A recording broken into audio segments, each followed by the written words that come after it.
Hey everybody, it's Ryan from Pi Records, and I'm here with John from Killingsworth Surfingham and the Bobbleheads. Hello.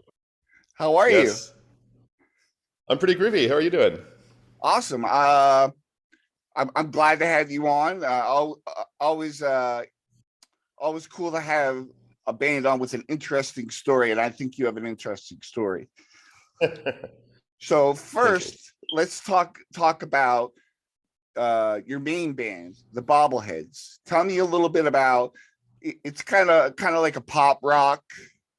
Um, Yeah, kind of melodic. Yeah, re- like melodic rock, or some people would call it power pop. yeah, it's You really know. catchy. Um, oh, thank you. I mean, that is the idea. Like we're trying to do that. Yeah, So, yeah, totally. So tell me a little bit about the band. well, the Bobblehead started in 2003 after I moved to San Francisco.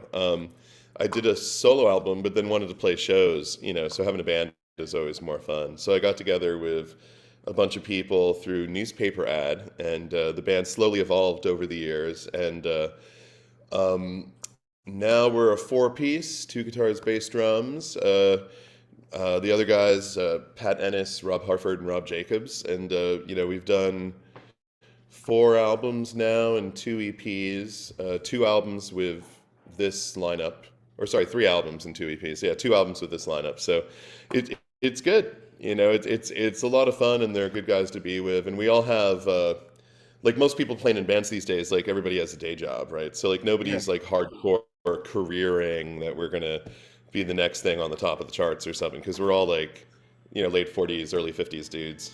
So it's kind of, and we're playing kind of antiquated pop music that not a lot of people, uh, you know, well, want to check out. So much.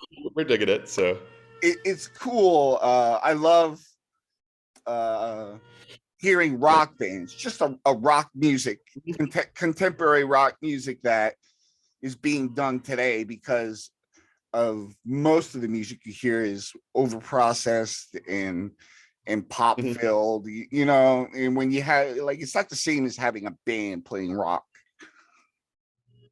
Oh yeah, no, it is.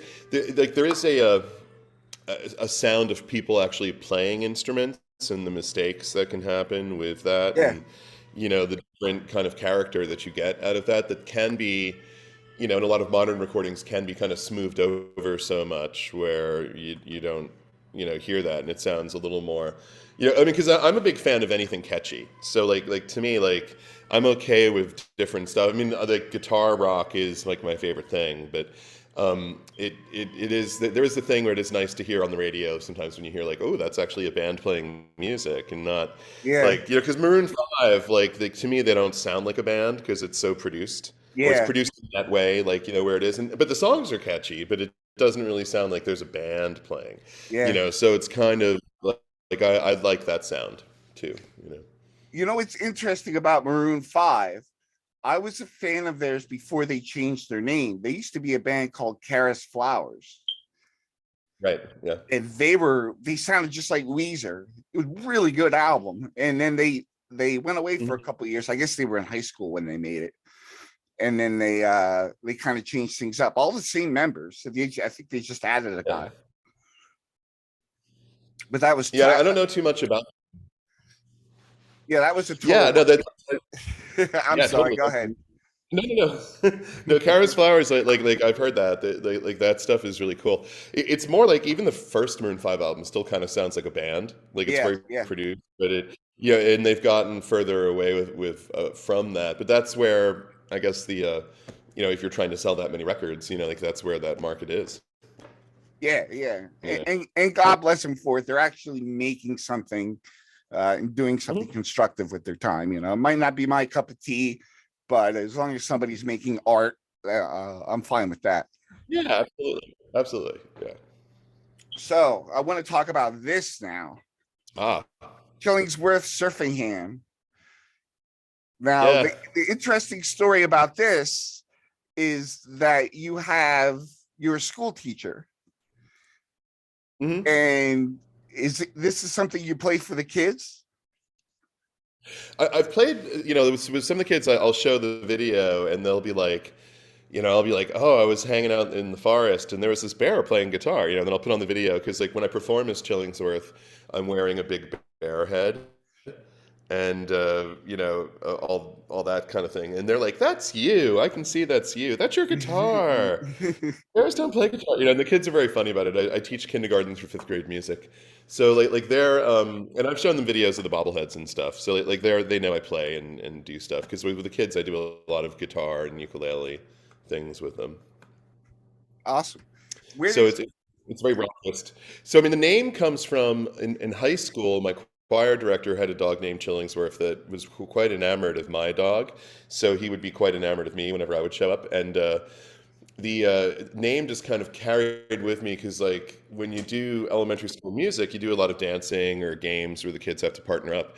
So I always had a giant teddy bear in a chair on wheels. So if we had an odd number of children, somebody could dance with Chillingsworth, and that was always his name. And the kids always wanted to dance with him because, of course, he just is a terrible dancer and just falls out of chairs all the time. So, but the kids always want to do that, and it kind of makes it fun and lighthearted. And then when this project started rolling along, and I decided I wanted to get away from being me so much, and try to make different decisions. So I just said, I'm going to be Chillingsworth, and then it just kind of went from there. awesome. Being a music teacher, I know sometimes I've heard this from music teachers and also from my kids taking music class growing up. It's hard sometimes for the kids to get interested. And that seems like a really creative way to do that, to get them interacting. Yeah, I find like if you're doing music right, you can always get the kids, and I'm lucky where I teach. Like I have a room and I have lots of xylophones and I have like three drum sets and amplifiers and all this stuff. So when we start getting the kids doing stuff, there always are some people that aren't into it, like because everybody has to take it, right, at Yeah. this Yeah. level. But like most of the kids, if you approach it the right way, like there's an overriding philosophy. I'm an Orff Schulwerk teacher, Karl Orff, the composer that did Carmina Burana and many things, came up with this philosophy of teaching music, which is an approach to music that kind of, you kind of go with what the kids know and then kind of build it up Yeah. into more. So it's very if you don't have a fun music class, you're doing something wrong, Yeah. honestly, as a music Yeah. teacher. So I hope your kids have someone that's fun. Well, they love music. They all love music. Hmm. I think they have a hard time because it's just a class. It's a class they have to take, and it kind Hmm. of runs through the day. Um, they love music, but they're not so much fond of the classes, and that disappoints me because when I went to school, uh, I don't think the music teacher particularly liked the class, but when we Mm. he was in charge of the jazz band and the marching band, Uh, and I played in a jazz band, and he was a totally different guy. He was so into it, and then that made me appreciate the class even more because right. we had that connection. So, Hmm. so No, sometimes that totally makes sense. oh, go ahead. No, like you have to be into what you're doing, so like you Yeah. have to be into what you're teaching. So like when I do stuff with the kids, like one year I got really into Kraftwerk. So we did a bunch of Kraftwerk songs in concert and stuff with the kids. And, Uh-huh. like they can see if you're excited, you don't really need to cheerlead much, Yeah. but at the same time, you want to pick things that are like developmentally appropriate for where they're at and like things that can be played. Because like, when I first started doing guitars with the kids, and like, my school was really cool about it and got me like 40 guitars, so Wow. all the fifth graders could play guitar. Like, yeah, no, it's super cool. So like I was looking at songs to play and I was just thinking in my head and I'm like, right, Rock You Like a Hurricane. That's an easy riff. That'll be cool. And then of course I looked at the words and I'm like, we can't do this. This is, I mean, they're not even like, I wouldn't even call them single entendres, like they're just kind of, they're so goofy, but like you can't do that. And then, so it is like managing to find, and then other songs might be too. You don't want to do like you want the kids like to me when I do stuff with the kids. And they're all about 10 years old when they're playing, and obviously in the last 2 years we haven't done concerts much, with the pandemic. But Yeah. the Yeah. idea is that I just kind of play tambourine, and they're playing all the instruments. So like, and the first year I did that, people came up to me and they're like, "Well, it sounds like a bunch of 10-year-olds playing music," and I was like, "Yeah, isn't that rad?" Like, Yeah, yeah, I'm just setting a tempo. Like, yeah. kids, the kids want to race, because they have like lots of kid energy, so they want to go like, Yeah. so So, it can be, which can be fine with like, very often when my kids do, like Jingle Bells or something, it sounds like the Ramones, oh, and that's fun. awesome. It's like, dun, dun, dun, dun, it's all very just, Yeah. they're all just wound up. But they want to rock, the kids are into doing stuff, so it's cool. I wish my class was like that because like I said, the guy was so into the jazz music that I think if he would applied more of that to the class, at least I would have been more interested Hmm. because my class was a very musical class. Hmm. We all loved all types of music, and the guy was a really talented musician. Like there was no question about that. Um, so you told me in a message you played with Lewis Bailey.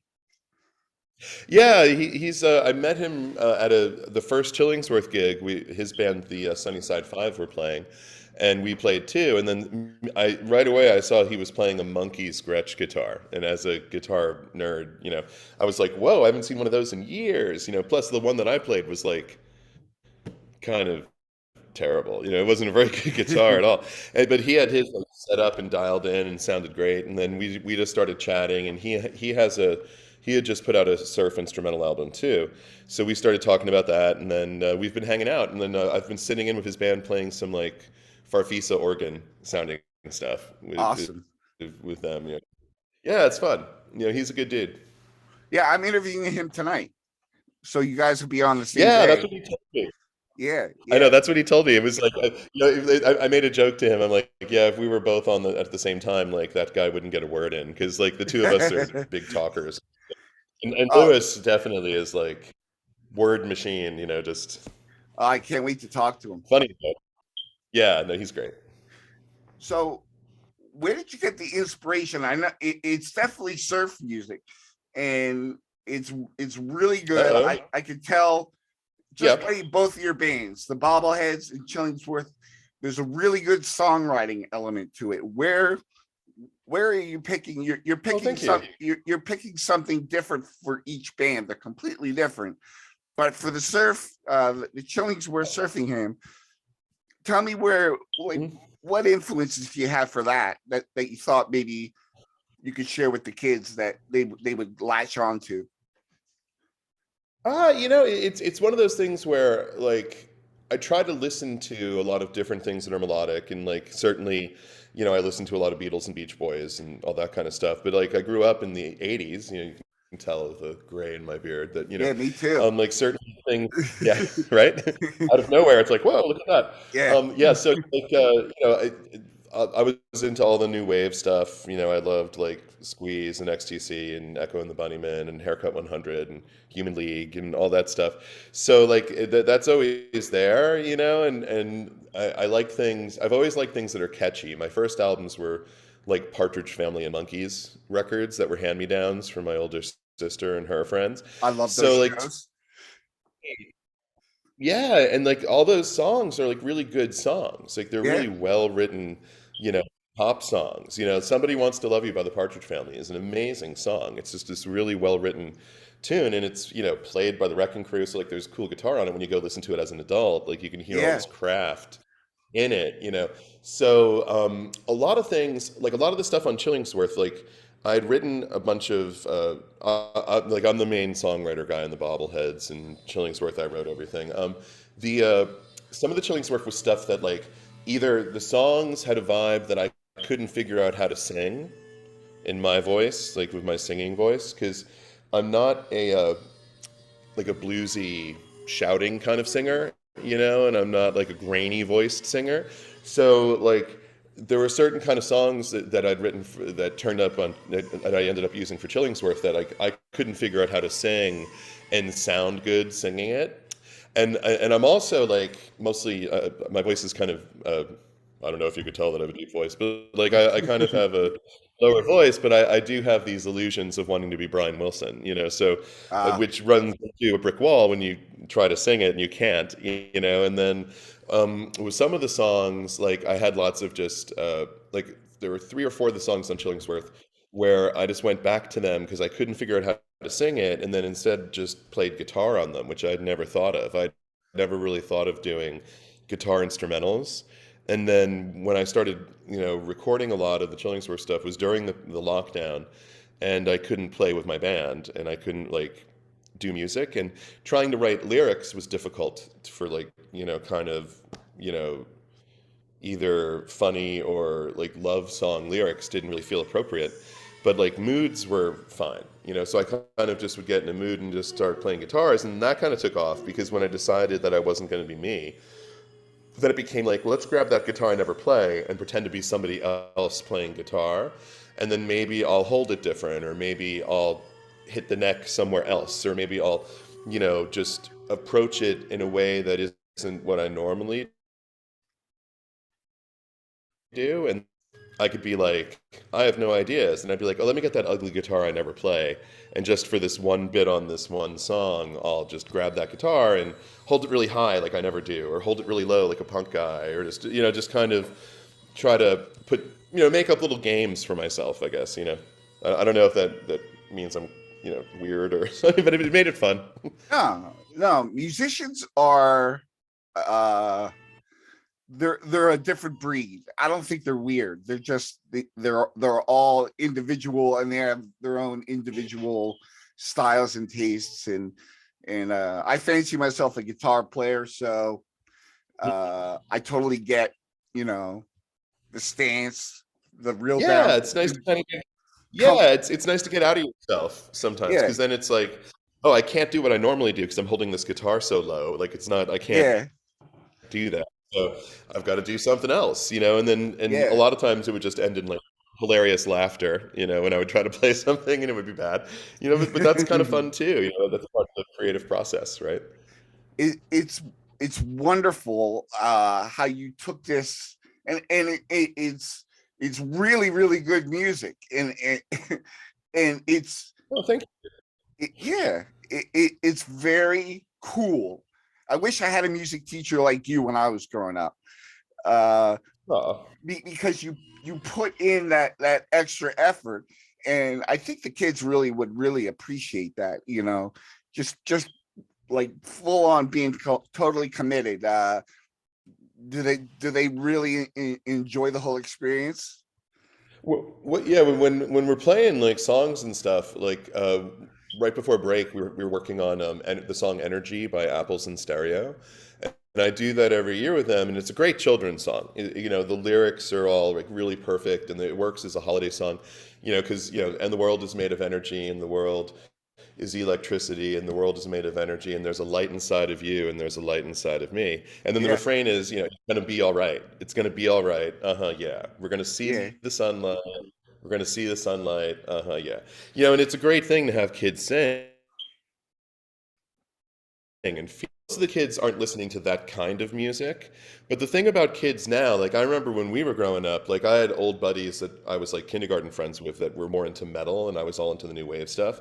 And yeah, we would still hang out, but like we would hang out and they'd be digging my Ultravox albums, and I'd be really into their Rush and Iron Maiden stuff. yeah. And like, but we would never admit that with the crowds we hung out with most of the time in high school. Yeah. Like I couldn't admit to my boy friends that I was digging Rush, and like they would be like, "Oh, you listen to that faggot music with John," like they would never like, couldn't like you couldn't cross those lines. But like kids don't have that now. Like now it's on YouTube, right? So like when I Yeah. did a couple years ago, I did "Keep Feeling Fascination" by the Human League with my Oh, fifth I love graders that for song. their graduation show.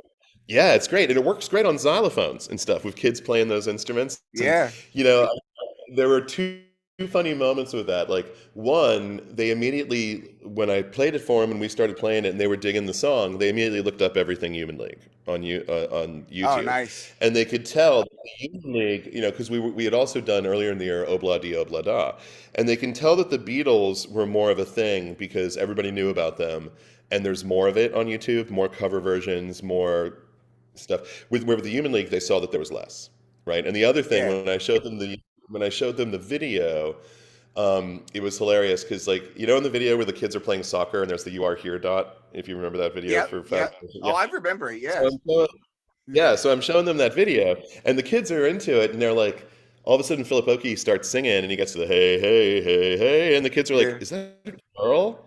No, that's not a girl, but he's wearing makeup and his earrings." And then this other girl in the class goes, "Yeah, Lady Gaga doesn't wear that meat suit to the Safeway to go get groceries. It's like he's the lead singer of a rock band. Of course he's wearing makeup." And then all the kids are like, Nice. "Oh," and the kids just go, "Yeah, right." And then they were just like digging it, and it's funny because like none of them are so defined by what they listen to because like they all like "Shake It Off" by Taylor Swift, and they also all like "Seven Yeah. Nation Army" by White Stripes. Yeah. So like and they all and so many of them will like different music, and like when they play, like we have days where I'll pull up videos and they'll we listen to stuff because like I'll have them choose what songs they play in concert by the end of the year, and the songs they choose, it's funny because like One Direction were very Beatlesque. Like I Yeah. never really knew that, but when I would hear their songs, I'm like, okay, whoever is writing these songs with them is definitely a Beatles fan because there's lots of Beatley kind of things going on here. And then other songs you would hear would be really like there's lots of good music. Like there's still the thing that I always tell people our age that are like, oh, music sucks now and it's not any good. I'm just like, no, we just got old and this music isn't meant for us.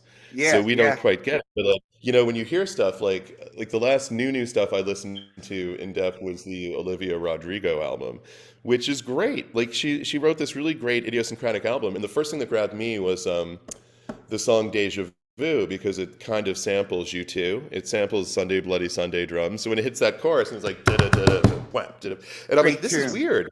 But it's a great tune, and it's also about her looking at her ex on social media.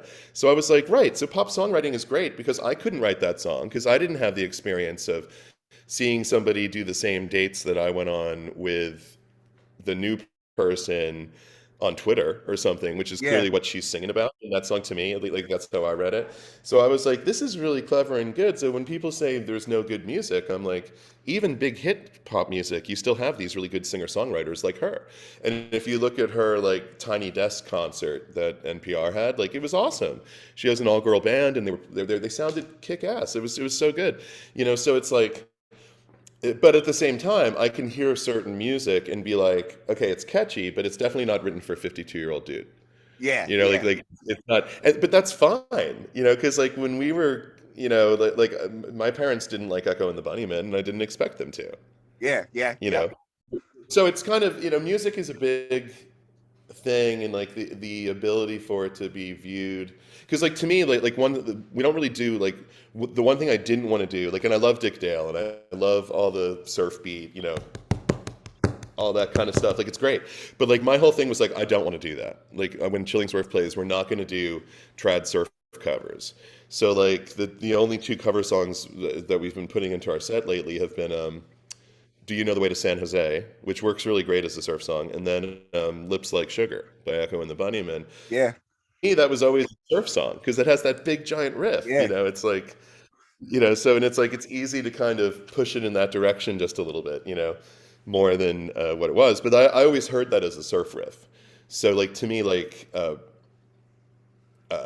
surf music doesn't have to be so narrow sometimes. Like Yeah. it's great when it is. Like I love that stuff, but it's also cool when it's not. And music is like that, right? Because like certainly now when I hear Rush, like when you hear like uh, Spirit of the Radio, there's like a police part in that song. You could tell they've been listening to the Police, and then there's like Yeah. a keyboardy place when you hear the subdivisions. I'm like, when I saw the Rush documentary, and Neil Peart's like, yeah, we were listening to Ultravox, and I'm like, ah, it was just like, and so the kids have a more open mind, I think, about stuff now Yeah. Totally. than certainly a lot of old. When So. when I was young, there was this band which I'm sure you know, the Jesus and Mary Chain, and Mhm. getting getting older, I can see a lot of those songs being good surf songs. They just had that great melody Mhm. to them. They had like the one note riff, but even the vocals could have been a second guitar. I always thought Mhm. that about them. Yeah, for sure.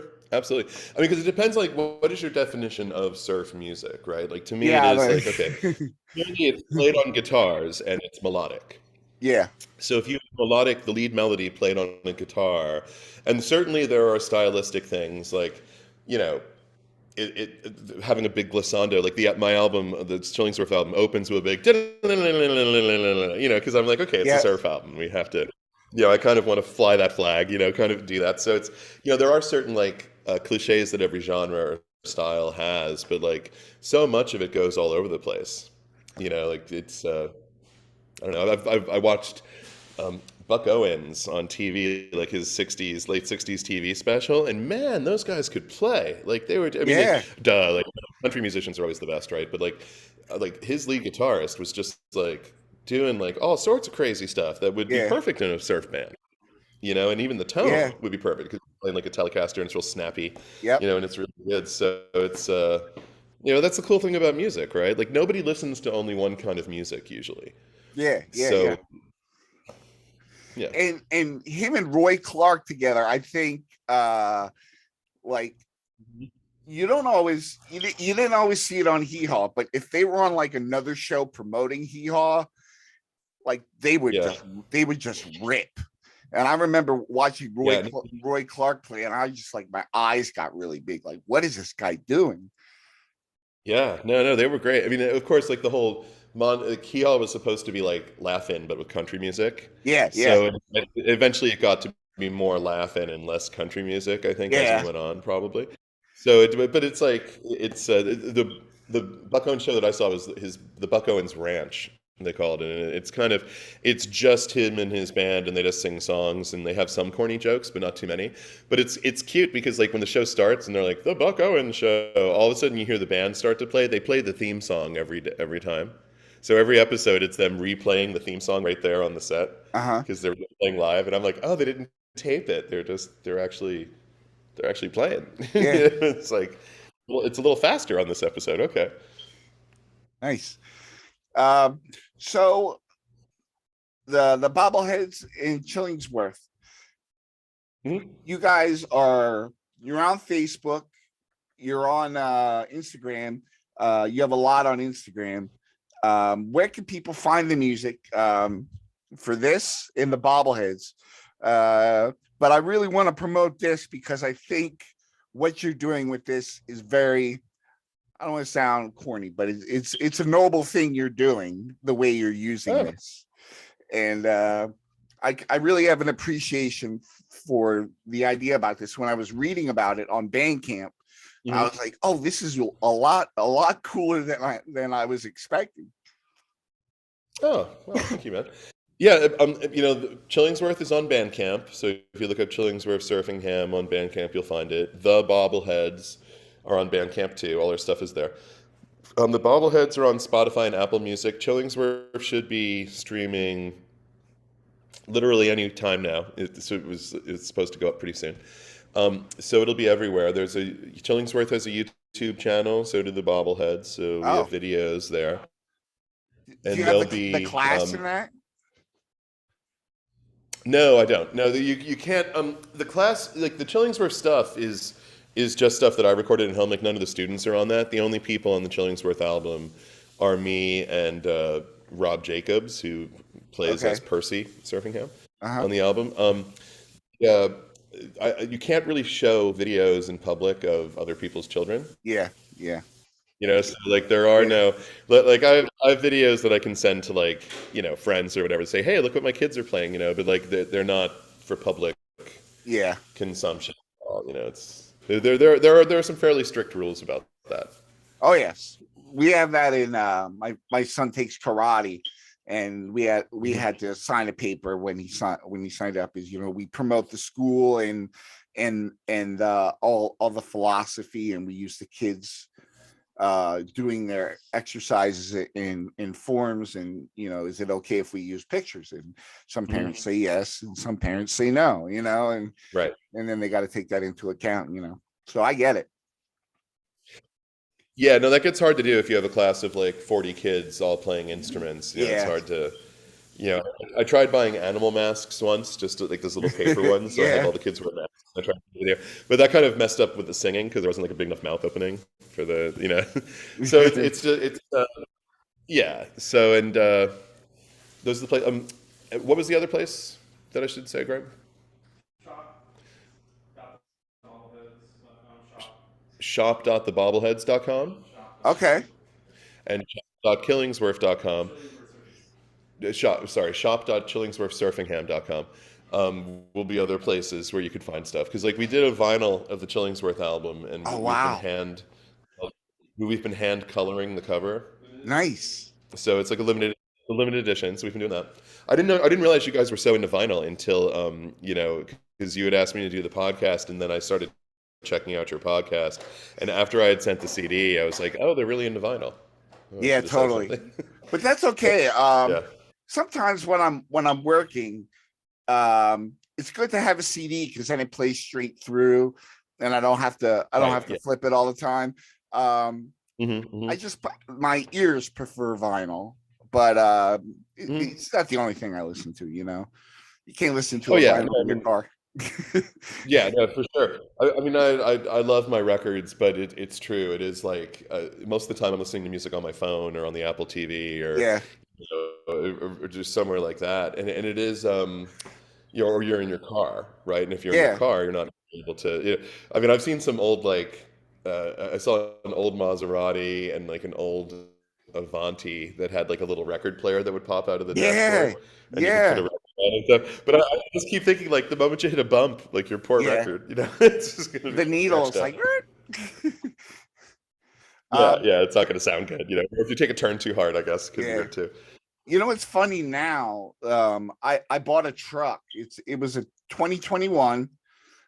Mhm. The truck doesn't even have a CD player in it. Yeah, that's It's all you know. Bluetooth now.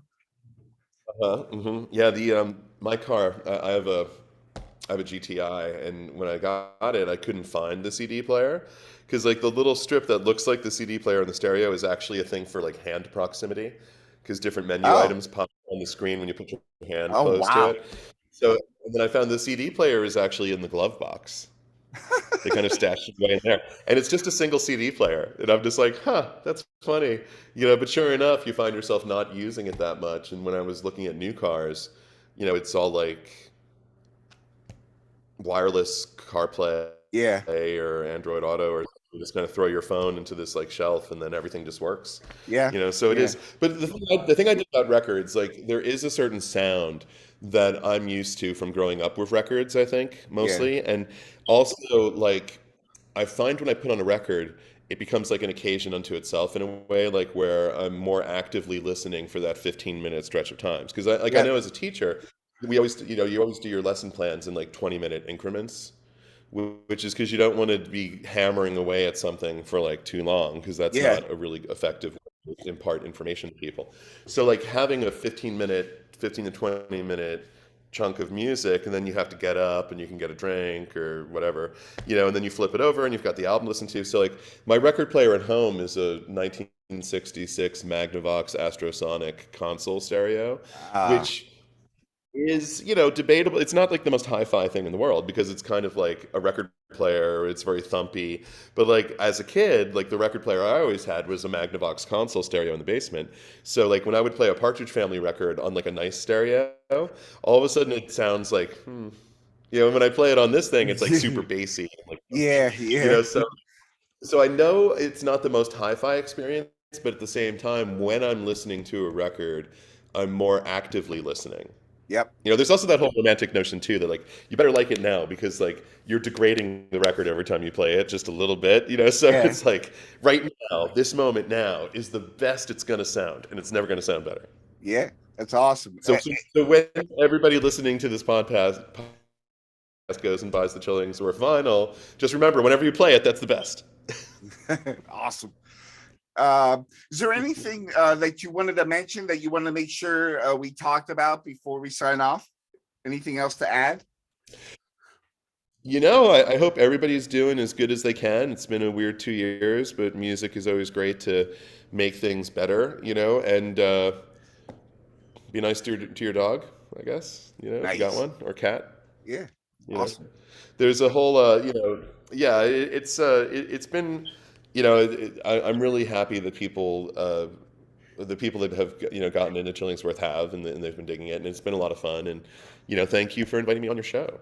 Oh, no problem. It was a wonderful experience getting to learn about your band before the interview. And I really enjoyed talking to you because you're just passionate about music and everything it seems like everything in your life kind of revolves around it, and experiences in your life have music It attached to it. does, it kind of does. It kind of does. It is. Music can become all encompassing. It can, much. Sometimes my husband can be a little, like we went to London once, and I was like, hey, I want to go see Per Gessle of Roxette in Uh-huh. Sweden. Let's go to Sweden while we're nearby, and we did, and he was able to, kind of swing that with me. So it was. Music is the best. Anybody listening to this podcast is going to be into music and hearing Yeah. stuff. I mean, so it's been fun listening to your podcast and hearing you talk to people about it. So it's cool. Well, thank you very much, John. You're it made me very happy to talk to you and listen to your story. And I really appreciate your time. I know we kind of juggled around there a little bit, but I appreciate you being patient with me. And I was like, oh, maybe he's in school and he's busy. And I'm like, oh shit, like what am I? No, I just totally misread it. Like I just assumed noon, yeah, noon, it's great, and then all of a sudden when I checked my Instagram and you were talking to me, I'm like, oh wait, did he mean kind of, so thank you for being cool about that. I do appreciate it. So where on the East Coast are you? Philadelphia. Oh, okay, yeah, I grew up. My grandparents lived in Ship Bottom. I grew up in Oh, New Jersey, so I oh, used to okay, spend my summers in Ship Bottom all the time. okay, cool. Yeah, I was the world's Jersey's first student. right across the river. Yeah. Yeah, yeah, right on. All So, right, man. Well, you have a great day, and thank you so much for your time. It was a lot of fun. oh, thank you, and best wishes for awesome New Year. You too. You too. All right, thanks, man.